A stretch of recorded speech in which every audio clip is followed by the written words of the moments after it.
Hello, मी doctor दीक्षा. तुम्ही सुद्धा तुमच्या मुलांना क्रीमची बिस्किटे देता का? जर तुमचं उत्तर हो असेल तर हा व्हिडिओ तुमच्यासाठीच. तुम्हाला असं वाटत असेल की क्रीमच्या बिस्किटांमध्ये क्रीम आहे आणि त्यामुळे ते दूध किंवा दुग्धजन्य पदार्थांनी बनलेलं असेल, पण असं नाही आहे. क्रीमच्या बिस्किटांमध्ये भरपूर प्रमाणात पाम तेल, मैदा, साखर असते आणि याचा आपल्या मुलांच्या शरीरावर खूप दुष्परिणाम दिसायला लागतो. क्रीमच्या बिस्किटांमध्ये असलेल्या साखरेमुळे आपल्या मुलांमध्ये वजन वाढणे आणि लठ्ठपणा अशा समस्या दिसायला लागतात. तसेच क्रीमच्या चिकटपणामुळे आणि साखरेच्या अतिवापरामुळे क्रीमच्या बिस्किटांनी आपल्या मुलांचे दात किडायला लागतात.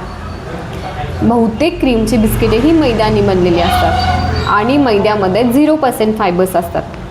त्यामुळे आपल्या मुलांना पोट साफ न होण्याची समस्या होऊ शकते. आता तुम्ही क्रीमच्या बिस्किटांऐवजी मुलांना काय देऊ शकाल?